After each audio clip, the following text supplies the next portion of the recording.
নমস্কাৰ নতুন এটা ভিডিঅ'লৈ আপোনালোকক পুনৰ স্বাগতম জনাইছো।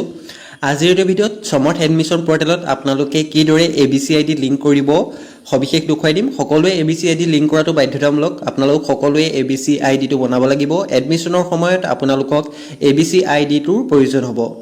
আজি এই ভিডিঅ'ত আপোনালোকে লগইন কৰি পেলাই কিদৰে নিজৰ প্ৰফাইলত ABCID টো লিংক কৰিব পাৰিব সবিশেষ দেখুৱাই দিম আৰু লগতে কিদৰে ডাউনলোড কৰিব পাৰিব ABCID টো হেতু দেখুৱাই দিম। পোনপ্ৰথমতে আপোনালোকে ডেসক্ৰিপচনত দিয়া লিংকটো ওপেন কৰি লওক। সমৰ্থ এডমিশ্যন পৰ্টেলৰ ওপৰত অলৰেডি মই কেইবাটাও ভিডিঅ' বনাই দি ৰাখিছোঁ। আপোনালোকে যদি চোৱা নাই ডেসক্ৰিপচনত লিংক আছে, আপোনালোকে চাই ল'ব পাৰে। পোনপ্ৰথমতে মই পুনৰ টাইমলাইনখন দেখুৱাই দিছোঁ। আপোনালোকৰ টাইমলাইনখন পুনৰ চেঞ্জ কৰা হৈছে। মেৰিট লিষ্ট কেই তাৰিখে প্ৰকাশ পাব, আপোনালোকৰ এডমিশ্যন কেতিয়া হ'ব সেইটো আপোনালোকে চাই লওক। এইখন হৈছে নতুন নোটিছখন। আপোনালোকক ডেসক্ৰিপচনত লিংকটো দি ৰাখিম, আপোনালোকে তাৰ পৰা PDF-টো ডাউনলোড কৰি ল'ব পাৰিব। ইয়াত দেখিছে আপোনালোকে 8 তাৰিখৰ পৰা 18 জুনলৈকে আপোনালোকৰ একাডেমিক স্কেনিং বাই HEI আপোনালোকৰ দেখিছে আৰু 19 জুনত আপোনালোকৰ প্ৰথম merit list first merit list যিখন আছে সেইখন পাবলিশ কৰা হ'ব 19 জুনত। 8 তাৰিখৰ পৰা 18 তাৰিখলৈকে আপোনালোকৰ ডকুমেন্ট স্কেনিং হ'ব, একাডেমিক স্কেনিং হ'ব। যদি আপোনালোকৰ ডকুমেন্টত কিবা খেলিমেলি আছে তেনেহ'লে ৰি-আপলোড কৰিবলৈ ক'ব।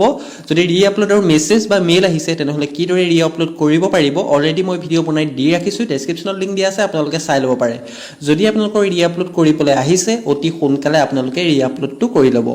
19 তাৰিখে প্ৰথম মেৰিট লিষ্ট প্ৰকাশ পাব। লগালগ মই ভিডিঅ' বনাই দি দিম। লগালগ ভিডিঅ'সমূহ পাবৰ বাবে আপোনালোকে চেনেলটো ছাবস্ক্ৰাইব কৰি ৰাখিব। 20-21 তাৰিখে আপোনালোকৰ যিসকলে 19 তাৰিখৰ লিষ্টত নাম আহিব তেওঁলোকে 20-21 তাৰিখে এডমিশ্যন ল'বগৈ লাগিব ইনষ্টিটিউটত। এটা দেখিছে আপোনালোকে কিদৰে ABCID লিংক কৰিব সেইটো চাই লওক। প্ৰথমতে ৰেজিষ্ট্ৰেশ্যন নাম্বাৰ বা ৰেজিষ্টাৰ ইমেইল ID, পাছপোৰ্ট আৰু কেপচাৰটো দি আপোনালোকে লগইন কৰি ল'ব।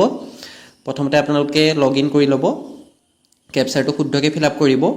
যদি আপোনালোকে ৰেজিষ্ট্ৰেশ্যন নাম্বাৰটো পাহৰি গৈছে তেনেহ'লে ৰেজিষ্ট্ৰেশ্যন কৰোঁতে যিটো ইমেইল ID দিছিলে ইমেইল ID টো দিও আপোনালোকে লগইন কৰি ল'ব পাৰিব। লগইন কৰাৰ পাছত আপোনাৰ ডেস্কবৰ্ডটো এইদৰে শ্ব' কৰিব। ইয়াত আপোনাৰ নামটো থাকিব, বাকী গোটেইখিনি আপোনালোকৰ এপ্লাই ইন কলেজ কাৰেকশ্যন এই গোটেইখিনি আঁতৰি গৈছে যিহেতু লাষ্ট ডেট পাৰ হৈছে, সেইবাবে আপোনালোকৰ গোটেইখিনি ডিটেইলছ আঁতৰি গৈছে পুনৰ। ইয়াত দেখিছে ডকুমেণ্ট ৰি-আপলোড অপশ্যনটো আছে, তাত ক্লিক কৰি পেলাই আপোনালোকে চেক কৰি ল'ব পাৰিব নিজৰ প্ৰফাইলটোত যদি আপোনালোকৰ ডকুমেণ্ট ৰি-আপলোড কৰিবলৈ আহিছে তেনেহ'লে ৰি-আপলোড কৰি ল'ব। যদি কোনো ধৰণৰ ডকুমেণ্ট ৰি-আপলোড কৰিবলৈ অহা নাই তেতিয়া there is no' request for you to upload any document again, অৰ্থাৎ আপোনালোকৰ কোনো ডকুমেণ্ট পুনৰ আপলোড কৰিব নালাগে। যদি এইদৰে আছে তেনেহ'লে আপোনালোকে চিন্তা কৰাৰ কোনো প্ৰয়োজন নাই। অলৰেডি মই কলেজত এপ্লাই কৰি ৰাখিছোঁ, দেখিছে ছাবমিটেড 3 মোৰ গোটেইখিনি কমপ্লিট হৈ আছে। এতিয়া ছাইডত আপোনালোকে দেখিবলৈ পাইছে link ABC profile. Link ABC profile অপশ্যনটোত ক্লিক কৰিব। সেই অপশ্যনটোত গৈ আপোনালোকে ABCID টো লিংক কৰিব পাৰিব।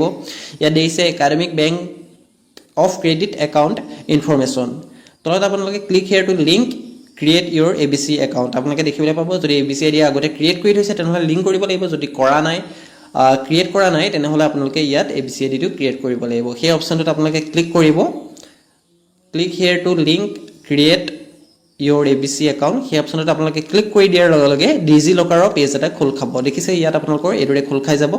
পোনপ্ৰথমতে আপোনালোকে do not have N account অপশ্যনটো দেখিছে, তাত চাইন আপ অপশ্যনটোত আপোনালোকে ক্লিক কৰিব। প্ৰথমতে চাইন আপ কৰি ল'ব লাগিব। চাইন আপ অপশ্যনটো ক্লিক কৰি দিয়াৰ লগে লগে আপোনালোকৰ আধাৰ কাৰ্ডৰ নাম্বাৰটো দিব, আপোনাৰ নিজৰ আধাৰ কাৰ্ডৰ নাম্বাৰটো দিব, বেলেগৰ নিদিব। আৰু যদি আধাৰ কাৰ্ডত ডেট অফ বাৰ্থ নাম ভুল হৈ আছে তেনেহ'লে ABCID টো এতিয়া নবনাব। প্ৰথমতে আধাৰটো কাৰেকশ্যন কৰি লওক, তাৰপাছত সেই ABCID টো লিংক কৰিব। ঠিক আছে, তাৰপাছত নেক্সট কৰি দিব। নেক্সট কৰি দিয়াৰ পাছত আপোনাৰ যিটো আধাৰ কাৰ্ডৰ লগত লিংক আছে সেই মোবাইলত এটা OTP চেণ্ড কৰা হ'ব। OTPটো ইয়াত শুদ্ধকৈ ফিল আপ কৰি দিব। বহুতৰ কি হয় মেট্ৰিকৰ হাই ছেকেণ্ডেৰী এডমিট বা ডকুমেণ্টত ডেট অফ বাৰ্থ বেলেগ আছে কিন্তু আধাৰত বেলেগ আছে, তেনেকুৱা হ'লে অলপ দিগদাৰ হোৱাৰ সম্ভাৱনা থাকে পাছলৈ। সেইবাবে আপোনালোকে আধাৰ কাৰ্ডৰ ডেট অফ বাৰ্থ যদি নাম কিবা ভুল হৈ আছে সেইখিনি কাৰেকশ্যন কৰি লোৱাৰ পাছতহে ABCID টো লিংক কৰিব। তাৰপাছত দেখিছে আপোনাৰ যিটো ৰেজিষ্টাৰ মোবাইল নাম্বাৰ আছে আধাৰ কাৰ্ডৰ লগত তাত এটা OTP চেণ্ড কৰা হ'ব। OTPটো ইয়াত আপোনালোকে শুদ্ধকৈ ফিল আপ কৰি দিব। OTPটো ফিল আপ কৰাৰ পাছত ছাবমিট অপশ্যনটো ক্লিক কৰিব। অলপ সময় লোডিং হ'ব এইদৰে, দেখিছে ৱেইট কৰি দিব আপোনালোকে। দেখিছে আপোনালোকে তাৰপাছত আপোনালোকে এটা ছিকিউৰিটি পিন দিব লাগিব, অৰ্থাৎ আপোনালোকৰ এটা ছিকিউৰিটি পিন দি ল'ব আপোনাৰ মনত থকাকৈ। পাছত লগইন কৰিলে আপোনালোকৰ এই পিনটো প্ৰয়োজন হ'ব, সেইবাবে আপোনালোকৰ এটা মনত থকা 6 ডিজিটৰ এটা ছিকিউৰিটি পিন ইয়াত আপোনালোকে ছেট কৰি দিব। ছিকিউৰিটি পিনটো দিয়াৰ পাছত আপোনালোকে ডাউন অপশ্যন যিটো আছে তাত ক্লিক কৰি দিব।